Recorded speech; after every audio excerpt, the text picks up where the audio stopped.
सुप्रभात, good morning. तो आज हम अगले वीडियो के साथ चल रहे हैं, समरूपता कसौटी का डिस्कशन करेंगे। पिछले वीडियो में हम प्रश्नावली 6.2 के सारे प्रश्न को सॉल्व कर चुके थे। अब अगले वीडियो में हम 6.3 शुरू करने से पहले उसके समरूपता कसौटी अर्थात त्रिभुज के समरूप होने के क्या क्या नियम है और कितने प्रकार से समरूप हो सकते हैं, हम उसके बारे में डिस्कशन करेंगे। तो समरूपता कसौटी का सीधा सा अर्थ यही है कि इसमें 3 समरूपता के नियम है अर्थात 3 सिद्धांत हैं समरूपता के, जिसके आधार पर 2 त्रिभुज जो हैं वो तुलनात्मक रूप से एक दूसरे के समरूप हो सकते हैं। तो समरूपता कसौटी है त्रिभुज को समरूप करने के नियम। तो पहला समरूपता कसौटी जो है उसको हम बोलते हैं एंगल एंगल एंगल, या इसी को आप साइड साइड साइड भी कह सकते हैं, अर्थात कोण कोण कोण और भुजा भुजा भुजा। तो इसमें क्या होता है कि कोई भी दो त्रिभुज हम रखते हैं। मान लीजिए कि एक त्रिभुज ABC है और दूसरा त्रिभुज है PQR और ABC। तो इसमें जब एंगल एंगल एंगल की हम बात करते हैं, जब कोण की बात करते हैं, तो हम इसमें लेते हैं कि एक त्रिभुज के तीनों कोण किसी भी दूसरे त्रिभुज के तीनों कोण के बराबर हो तथा उसकी संगत भुजाओं का अनुपात बराबर हो। संगत भुजा बराबर होने की कोई आवश्यकता नहीं है, संगत भुजाओं के अनुपात बराबर होने की आवश्यकता है। इसलिए AB बटा PQ बराबर BC बटा QR बराबर AC बटा PR। ऐसे ये संगत भुजाओं का अनुपात बराबर हुआ और कोण A बराबर कोण P, कोण B बराबर कोण Q, कोण C बराबर कोण R। तो इस समरूपता कसौटी के अनुसार किसी त्रिभुज के तीनों कोण तथा संगत भुजाएं समानुपाती हो या अनुपात बराबर हो तो हम कहेंगे कि ये दोनों त्रिभुज एंगल एंगल एंगल या साइड साइड साइड समरूपता कसौटी के अनुसार एक दूसरे के समरूप हैं। इसको समरूपता को एक बार हम लिख रहे हैं, बाकी समरूपता को हम लिखेंगे नहीं। तो ये होगा कि तीनों कोण बराबर हों और सभी भुजाओं का अनुपात बराबर हो। इसको हम लिखेंगे कि यदि किसी दो त्रिभुजों के तीनों कोण बराबर हों, किसी दो त्रिभुजों के तीनों कोण बराबर हों संगत भुजाओं का अनुपात बराबर हो, संगत भुजाओं का अनुपात बराबर हो, संगत भुजाओं का अनुपात बराबर हो, तो एंगल एंगल एंगल अथवा साइड साइड साइड समरूपता कसौटी से, यही है समरूपता कसौटी का प्रकार, समरूपता कसौटी से दोनों त्रिभुज समरूप होंगे, दोनों त्रिभुज समरूप होंगे। इसको और हम कैसे रिप्रेजेंट कर सकते हैं कि कोण A बराबर कोण P, कोण B बराबर कोण Q और कोण C बराबर कोण R। ये तीनों कोण एक दूसरे के बराबर होने चाहिए और संगत भुजाओं के अनुपात का अर्थ क्या है कि AB बटा PQ बराबर BC बटा QR बराबर AC बटा PR। यह है संगत भुजाओं का अनुपात और यह है तीनों कोण बराबर। तो यदि किसी दो त्रिभुज के तीनों कोण बराबर हों और उसके संगत भुजाओं का अनुपात बराबर हो तो एंगल एंगल एंगल और साइड साइड साइड समरूपता कसौटी से दोनों त्रिभुज जो हैं अतः त्रिभुज ABC समरूप त्रिभुज PQR, ये समरूपता का साइन है, समरूप त्रिभुज PQR। ये है पहला समरूपता कसौटी। ठीक इसी तरीके से दो और होते हैं। दूसरा समरूपता कसौटी है कि किसी एक त्रिभुज के दो भुजा और उसके अंदर आने वाला कोण किसी दूसरे त्रिभुज के वही संगत दो भुजाओं और उसके अंदर आने वाले कोण यदि बराबर हों और संगत भुजाओं का अनुपात बराबर हो तो उसको हम साइड एंगल साइड समरूपता कसौटी से दोनों त्रिभुज को समरूप कर सकते हैं। तो इस तरीके से इसमें हम लिख चुके हैं, लेकिन अगले वाले में हम लिखेंगे नहीं, बता देंगे, अब उसको समझ सकते हैं, बाकी हम उसको मैथमेटिकल फॉर्म में समझा देंगे।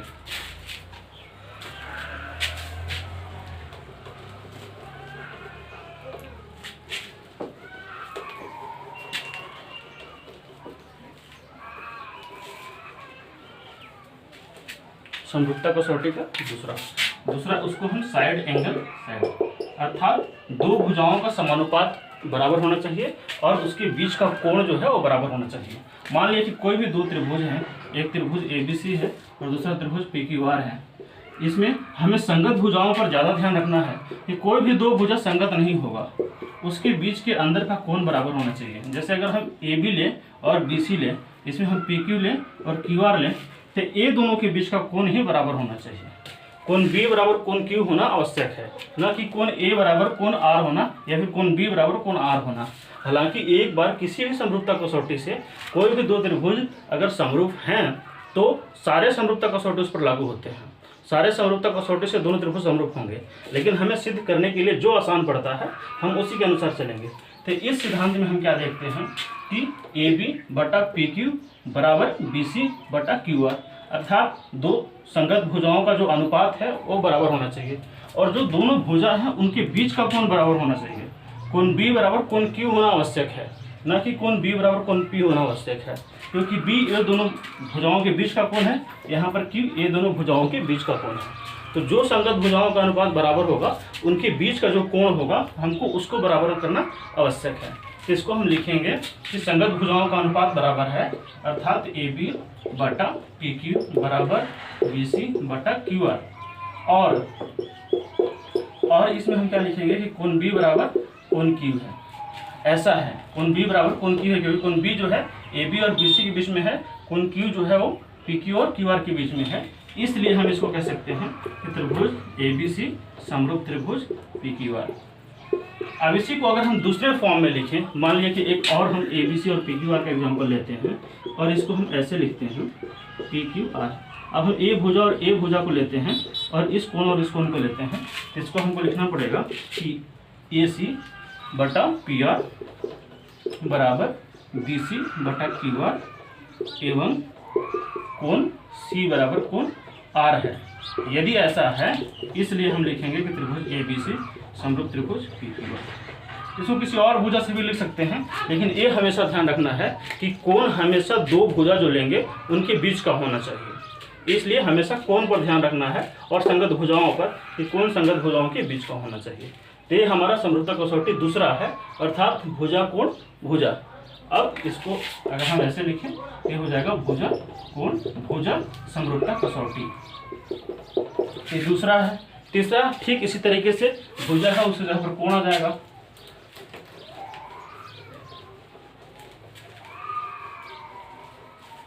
तीसरा समरूपता कसौटी है एंगल साइड एंगल,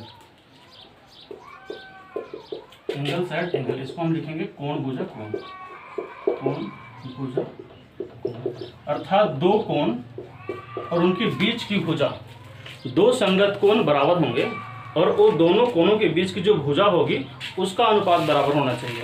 ठीक है, तो इस तरीके से एंगल साइड एंगल, जैसे हम साइड एंगल साइड पढ़े थे उसी तरीके से एंगल साइड एंगल। अब यहाँ पर अनुपात बराबर होना चाहिए। अनुपात बराबर करने के लिए हम दूसरे भुजा के साथ इसका तुलना कर सकते हैं। मान लीजिए यदि ऐसा है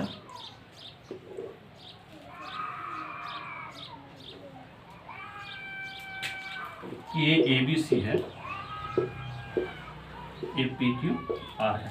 इसमें अगर हम देखते हैं कि ए बी सी कोई भी एक समरूपता कसौटी अगर किसी त्रिभुज पर लागू होता है उस पर तीनों लागू होते हैं, ये साधारण सी बात है। तो इसमें अगर हम ये देखें कि एंगल साइड एंगल को अगर हम देखते हैं तो एंगल साइड एंगल में हमें साइड को बराबर करने के लिए दो साइड चाहिए। अगर हम इस कोण और इस कोण को देखते हैं, इस कोण और इस कोण को देखते हैं, तो इस साइड का अनुपात हमें किसी एक और साइड के अनुपात से बराबर करना पड़ेगा। क्योंकि हमें मान लीजिए अगर हम बी सी बटा क्यू आर देखते हैं तो बी सी बटा क्यू आर को हमें बराबर करने के लिए किसी एक और भुजा का अनुपात देना होगा जो हमें बराबर करना होगा। तो इस तरीके से ये जो कोण भुजा कोण का जो कॉन्सेप्ट है वो कोण भुजा कोण का कॉन्सेप्ट में हमें एक ही भुजा है, तो एक ही भुजा से हम किसी और भुजा को अनुपात करने के लिए दूसरा भुजा लेना पड़ेगा। तो इसका हम समरूपता कसौटी में ज़्यादा यूज नहीं करते हैं या फिर इसका यूज करना सही नहीं रहेगा। हम यहाँ पर साइड साइड साइड कर सकते हैं और एंगल एंगल एंगल कर सकते हैं और एंगल साइड एंगल नहीं कर सकते हैं, एस कर सकते हैं। आपको एंगल साइड एंगल करने के लिए आपको यहाँ पर दो भुजा की आवश्यकता होगी, जबकि भुजा की संख्या एक ही है। तो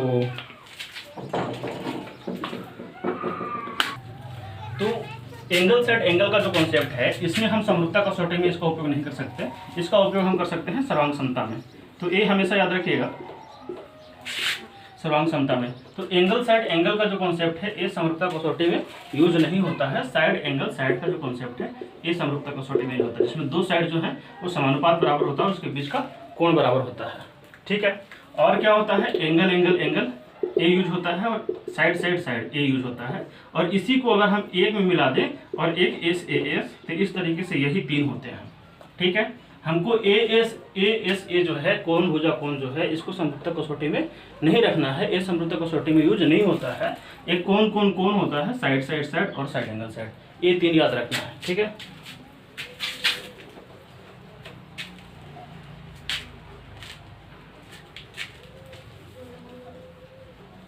अब हम शुरू करेंगे प्रश्नावली। समरूपता कसौटी में तीन हमें पढ़ना था, यही तीन था। एक कोण कोण कोण, दूसरा साइड साइड साइड और तीसरा साइड एंगल साइड। तो हम स्टार्ट करते हैं प्रश्नावली 6.3। 6.3 का जो पहला सवाल है उसमें आपके बहुत सारे आकृति दी हुई हैं। 6.3 में 6.3 का पहला सवाल में 6 आकृतियां हैं और 6 आकृति में आपको ये बताना है कि कौन सा त्रिभुज समरूप है और कौन सा त्रिभुजों का युग्म समरूप नहीं है। तो समरूप देखने के लिए हम क्या क्या देख सकते हैं, एंगल एंगल एंगल देख सकते हैं, उसके हिसाब से हम देखेंगे प्रश्नावली 6.3।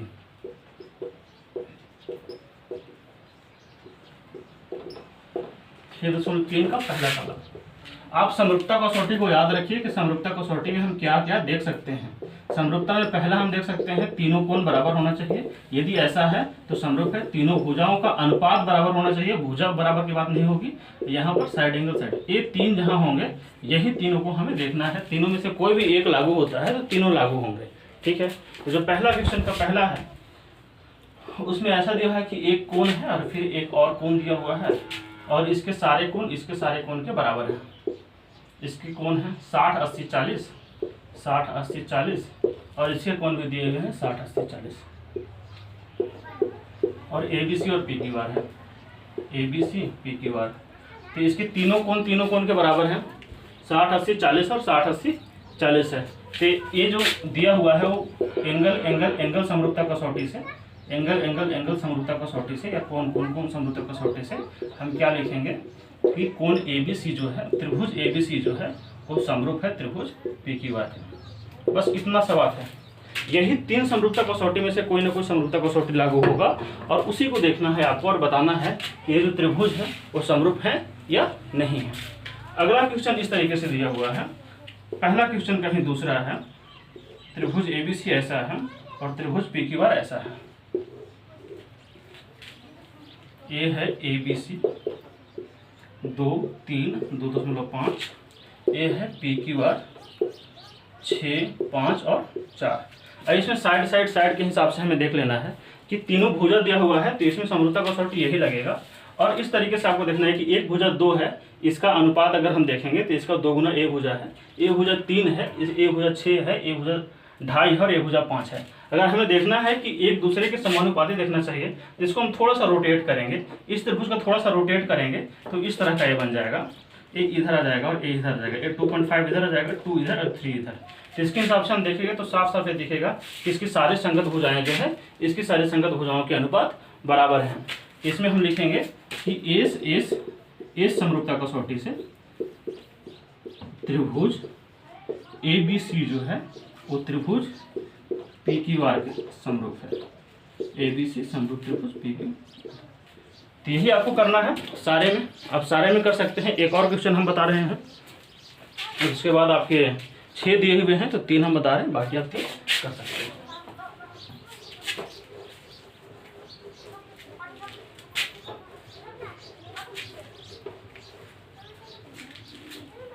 जो इसका तीसरा क्वेश्चन है वो इस तरीके से, इसमें भी तीनों भुजा दिया हुआ है तो साइड साइड साइड का भी हम उपयोग करेंगे। इसमें तीनों भुजा दिया हुआ है, 2.7 है, 3 है और 2 है। और फिर से इसमें ऐसा है कि 4 है, 6 है और 5 है। इसकी सारे संगत भुजाएं इसके बराबर नहीं हैं, इसलिए ये दोनों त्रिभुज जो हैं वो संगत समरूप नहीं होंगे। LMP है और DEF है। तो हमें इसमें क्या लिख देंगे, बस इतना ही लिखना है, LMP समरूप नहीं है। या फिर आप समरूप लिख करके त्रिभुज इतना इतना समरूप, त्रिभुज इतना इतना नहीं है, त्रिभुज DEF नहीं है। या फिर आप यहाँ पर क्रॉस भी कर सकते हैं या कैसे भी ले सकते हैं। एक तीसरा था, चौथा त्रिभुज आपका समरूप है, साइड एंगल साइड से आपका आएगा। चौथा ऐसा दिया हुआ है, MNL है, यहाँ पर दिया हुआ है 70 डिग्री का कोण है, यहाँ पर 2.5 है और यहाँ पर 5 है। इसमें PQR है, यहाँ पर 70 डिग्री का कोण है, यहाँ पर 70 का कोण है, यहाँ पर 5 है और यहाँ पर 10 है। तो यहाँ पर साइड एंगल साइड में लिखेंगे कि साइड एंगल साइड से, और आप देख सकते हैं कि साइड एंगल साइड से इसके भुजाओं का अनुपात और कोण जो है वो बराबर है। जैसे कि अगर इस त्रिभुज को थोड़ा सा हम रोटेट कर दें या फिर ऐसे रोटेट कर दें तो हमको दिखेगा कि 5/10 अर्थात ML/QR बराबर MN/PQ है, और इसके बीच का कोण दोनों में 70 डिग्री है, दोनों में 70 डिग्री जो है वो बराबर है और दोनों संगत भुजाओं के बीच का कोण है। इसलिए यहाँ पर SAS से त्रिभुज MNL समरूप त्रिभुज PQR ऐसा हो जाएगा। ठीक है, इसी तरीके से आगे भी करना है। जैसे अगला क्वेश्चन है, उसमें जो है सवाल नंबर जो 5 है उसमें कोण अलग अलग दिया हुआ है, जो दो भुजा है उसके बीच का कोण ही नहीं है, कोई तीसरा कोण दिया हुआ है तो वो समरूप नहीं होगा। और सवाल नंबर 6 जो है उसमें बस थोड़ा सा ध्यान देना है। सवाल नंबर 6 की जो पहला का जो छठा क्वेश्चन है हम उसकी बात कर रहे हैं।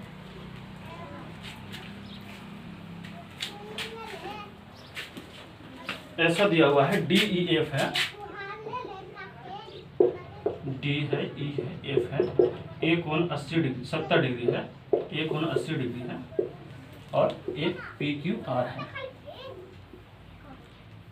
PQR। A कोण जो है ये नहीं दिया हुआ है, A कोण है 80 और A है 30। तो जब भी आपको दो कोण दिया हुआ है तो आप तीसरा कोण निकाल लीजिए। दो कोण की सहायता से हम तीसरा कोण निकाल लेंगे। किसी त्रिभुज की सभी कोणों का योग जो है वो 180 डिग्री होता है। तो पहले वाले क्वेश्चन में त्रिभुज में 70 है, 80 है, तो मिल करके 150 हो जाएगा और एक कोण जो आएगा वो 30 आएगा। इसमें 80 और 30 110 आ जाएगा, इसलिए एक कोण जो आएगा वो 70 आ जाएगा।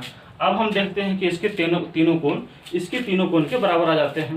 ऐसी स्थिति में एंगल समरूपता कसौटी से ए से त्रिभुज DEF जो है वो समरूप है त्रिभुज PQ।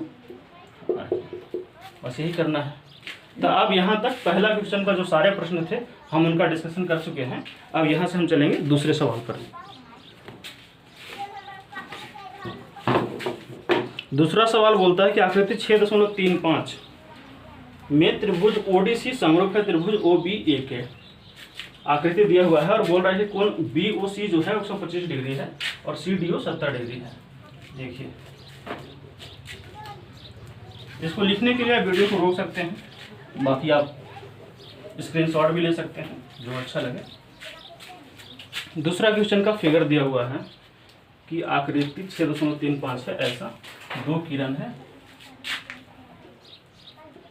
इस तरीके से और ऐसा फिगर बना हुआ है। A है, B है, O है, C है, D है। तो A कोण जो दिया हुआ है O है 70 डिग्री, A कोण जो दिया हुआ है O है 125 डिग्री, BOC 125 डिग्री दिया हुआ है। और ये दिया हुआ है क्वेश्चन नंबर 2 है कि त्रिभुज ODC जो है वो समरूप है त्रिभुज OBA के, और कोण BOC बराबर 125 है, कोण CDO बराबर 70 है। और आपको ज्ञात करना है कोण DOC निकालना है, कोण DCO निकालना है और कोण OAB निकालना है। ये तीन कोण निकालने हैं, बाकी दो कोण का दिया हुआ है और दिया है कि ये त्रिभुज जो ये त्रिभुज के समरूप है। ODC ये त्रिभुज है और ABO या OBA ये त्रिभुज है। किसी त्रिभुज में दिया हुआ है एक त्रिभुज के तीनों कोण उसके दूसरे त्रिभुज के तीनों संगत कोण के बराबर होते हैं। आपको दिया हुआ है 125 डिग्री BOC और CDO दिया हुआ है 70 डिग्री। अब अगर A 125 डिग्री दिया हुआ है तो हम A कोण और A कोण को जब योग करेंगे हमें निकालना क्या है, DOC अर्थात A कोण निकालना है। फिर DCO अर्थात A कोण निकालना है, A कोण निकालना है और OAB A कोण निकालना है।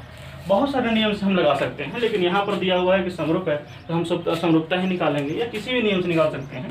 जैसे कि रैखिक नियम में क्या है कि A कोण और A कोण को जब हम जोड़ेंगे तो इसका योग 180 डिग्री आना चाहिए। तो कोण BOC प्लस कोण DOC बराबर 180 डिग्री। कारण क्या है, रैखिक युग्म, कि एक ही रेखा पर बने हुए जितने भी कोण होंगे, 2 3 4 5 जितना भी एक बिंदु है, एक रेखा है, इस पर जितने भी कोण बनेंगे इसी बिंदु पर होने चाहिए। तो सारे कोणों का योग मिलाकर कितना आएगा, 180 डिग्री। तो इस तरीके से इतना होगा। BOC दिया होगा 125 और कोण DOC 180। कोण DOC कितना आ जाएगा, 180 में से 125 घटा देंगे, ये आ जाएगा 55 डिग्री।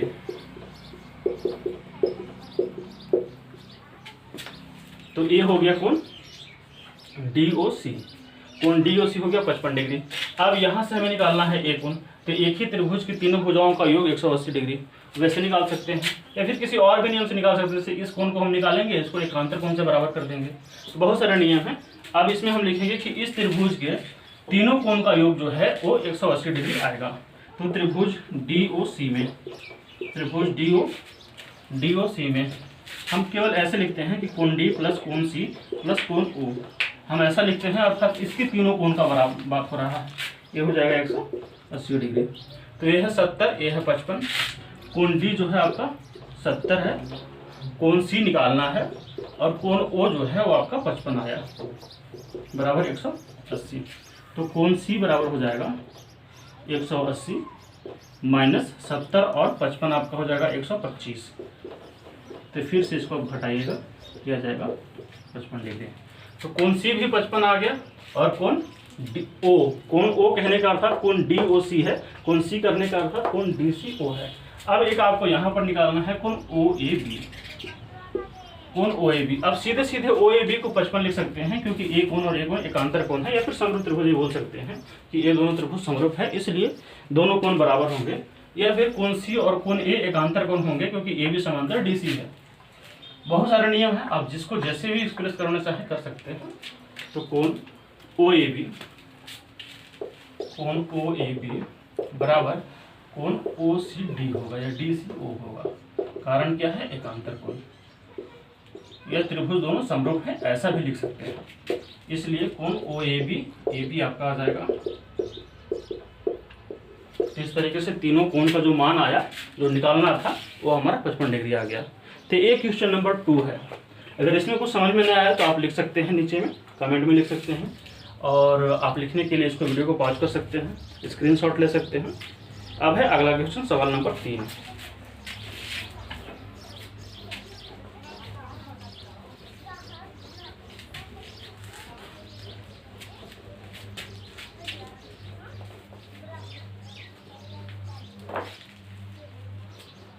सवाल नंबर 3 बोल रहा है कि एक समलंब है ABCD, जिसमें AB समांतर DC है।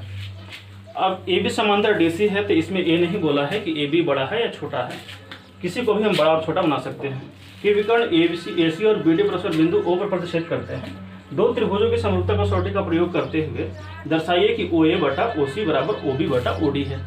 ठीक यही क्वेश्चन हम पीछे 6.2 में भी डिस्कस कर चुके थे कि एक समलंब है। आप वहां से भी देख सकते हैं, आखिर हम यहाँ भी डिस्कस कर रहे हैं। ABCD में AB और DC को समांतर है, बड़ा छोटा नहीं बोला है, तो हम किसी को भी किसी के साथ लिख सकते हैं।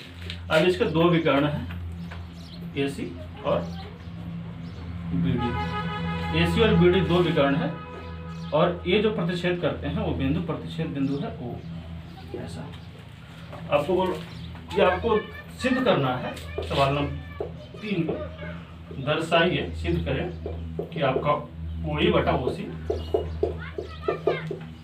OB बटा OD है। ये आपको सिद्ध करना है। तो फिर से आप देखेंगे, जब भी सिद्ध करना हो तो आप देखिए कि वो किस त्रिभुज की भुजाओं की बात कर रहा है। OA बटा OC बराबर OB बटा OD। OA और OB इस त्रिभुज की भुजा है, OC और OD इस त्रिभुज की भुजा है। अब हमें इसको समरूप करना है। तो समरूप करने के लिए यहाँ पर अगर हम देखेंगे इस त्रिभुज और इस त्रिभुज में, तो A वाला जो कोण है, A कोण बराबर है। अगर हम इस कोण के साथ इस कोण की बात करें तो A भी कोण बराबर आएगा, क्योंकि दोनों एकांतर कोण हैं, और AB जो है वो DC के समांतर है। तो समांतर रेखाओं के बीच में कोई भी एक कोण ऐसा बनता है, तो तिर्यक रेखा के दोनों ओर स्थित जो कोण है वो एकांतर कोण हो जाएंगे और दोनों बराबर हो जाएंगे। तो एक कोण इसके बराबर है, और A वाला जो कोण है ये कोण इसके बराबर आएगा, क्योंकि यहाँ भी एकांतर कोण है और AB समांतर DC है। तो ऐसी अवस्था में ये तीनों कोण जो हैं एक दूसरे के बराबर हो रहे हैं तो एंगल एंगल एंगल समरूपता कसौटी से हम ये दोनों त्रिभुज को समरूप दिखाएंगे।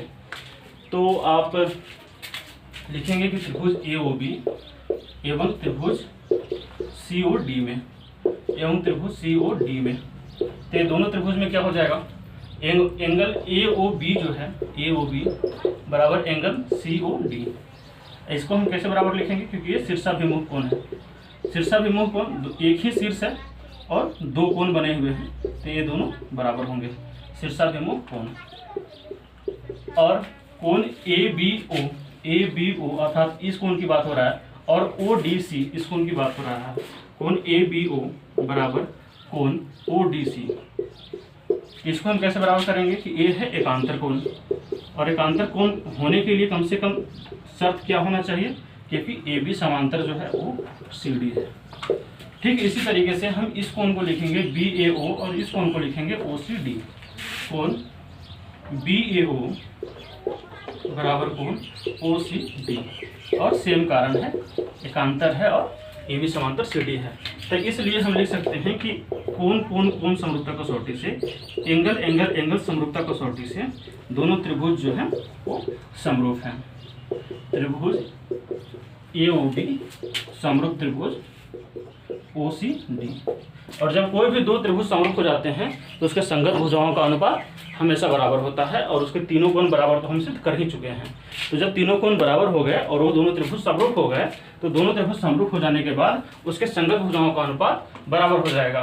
तो जैसे AO है तो AO है और इसकी संगत भुजा है OC, और OB इसकी है तो इसकी संगत भुजा है OD।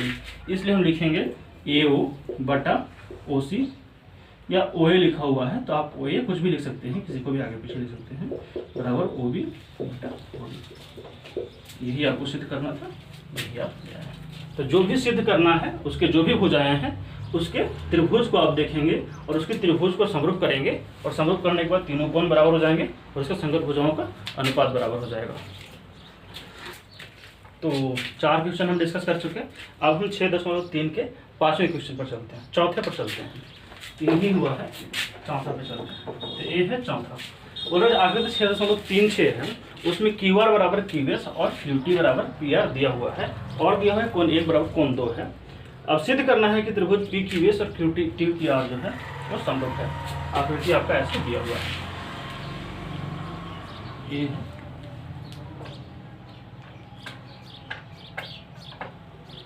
ये पहला त्रिभुज है, त्रिभुज QTR, और इसी के अंदर में एक और इसके समांतर रेखा है। समांतर दिया नहीं है लेकिन ये है पहला P और S, और एक और A दोनों को मिलाया हुआ है ऐसे। तो A हो गया आपका, Q है, P है, T है, S और R है। A वाला जो कोण है, इस कोण की बात कर रहे हैं, A है कोण 2 और A है कोण 1। और आपको दिया हुआ है कि पहले सिद्ध करना है कि आपको सिद्ध करना है कि त्रिभुज PQS समरूप है वो त्रिभुज TQR के, ये दोनों त्रिभुज समरूप है। तो हमें दिया हुआ क्या है, ये हमें ध्यान देना है कि दिया है कि QR बटा QS बराबर QT बटा PR, QT बटा PR, और दिया हुआ है कि कोण 1 बराबर कोण 2। इतना चीज, तब ध्यान से देखेंगे यहाँ पर क्या दिया है और क्या सिद्ध करना है। तो QR बटा QS देखेंगे एक किस त्रिभुज की भुजा है, QR बड़े त्रिभुज की भुजा है, QS इस त्रिभुज की भुजा है, और QT बटा PR, QT ये भी बड़े त्रिभुज की भुजा है, और PR इस त्रिभुज की भुजा है। PR है आपका PQR की, अर्थात अगर हम इसको चिन्हित करें तो A वाला जो है, A बड़ा वाला भुजा बटा इस भुजा की बात कर रहा है, और बाकी A QP नहीं है, QT है और PR है। अर्थात त्रिभुज TQR और त्रिभुज PQR में बात हो रहा है। और इसमें क्या बात हो रहा है, QS दिया हुआ है, QS दिया हुआ है, QS। तो ये त्रिभुज PQS की भुजा है, QR बटा QS, QR बटा QS बराबर QT बटा PR बराबर QT बटा PR। QS PR की भुजा नहीं है, QS जो है वो त्रिभुज पी क्यू आर की भुजा नहीं है। अगर हम देखते हैं त्रिभुज पी क्यू आर और त्रिभुज P Q T Q R, हमें सिद्ध करना है पी क्यू एस और टी क्यू आर में। तो टी क्यू आर तो बड़ा वाला त्रिभुज है और पी क्यू एस ए वाला त्रिभुज है, पी क्यू एस। तो हम सीधे सीधे अगर यहाँ से हम लिखना शुरू करें कि त्रिभुज पी क्यू एस A1 त्रिभुज टी क्यू आर में हमें इससे क्या प्राप्त होता है, क्यू आर बटा क्यू एस दिया हुआ है। क्यू आर बड़े त्रिभुज की भुजा है, क्यू एस आपका पी क्यू एस की भुजा है, इसलिए क्यू एस का हम कोई उपयोग यहाँ नहीं कर पाएंगे। क्यू टी बटा पी आर, क्यू टी फिर बड़े त्रिभुज की भुजा है, जो पी आर है पी आर ही दिया हुआ है, तो क्यू टी बड़े त्रिभुज की भुजा और जो पी आर है वो हमारा भुजा है पी क्यू आर का। तो इससे हमें कुछ भी मिल नहीं रहा है, क्योंकि क्यू आर क्यू टी और पी आर, क्यू आर और क्यू टी एक त्रिभुज की भुजा है, पी आर एक अलग त्रिभुज की भुजा है और क्यू एस एक अलग त्रिभुज की भुजा है। आप यहाँ ध्यान देंगे तो जो पी क्यू आर त्रिभुज है, पी आर इस त्रिभुज की भुजा है, लेकिन पी क्यू आर जो है उसकी भुजा क्यू एस नहीं है। क्यू एस जो है वो पी क्यू आर की भुजा नहीं है और यहाँ पर पी आर जो है वो पी क्यू एस की भुजा नहीं है। इसलिए ये जो दिया हुआ है या तो इसमें कुछ गलती है या तो फिर हम क्यू एस का कोई उपयोग नहीं कर पाएंगे, ऐसा हो सकता है। अब हम सीधे देखेंगे पी क्यू एस और टी क्यू आर में। पी क्यू एस अर्थात ए वाली भुजा, ए वाली त्रिभुज और टी क्यू आर, इसमें एक कोण 1 जो है वो दोनों में उभयनिष्ठ है। तो कोण 1 दोनों में उभयनिष्ठ है, या फिर हम एक यहाँ पर ए ऐड कर सकते हैं कि जो टी आर है वो पी एस के समांतर है। अगर हम इसको रचना से देखते हैं कि टी आर जो है वो पी एस के समांतर है, तो फिर यहाँ पर समरूपता कसौटी के अनुसार ए भुजाओं का अनुपात और इस भुजाओं के अनुपात बराबर हो जाएंगे। इस तरीके से कोण 1 जो है वो कोण 1 दोनों में उभयनिष्ठ है और उभयनिष्ठ है तो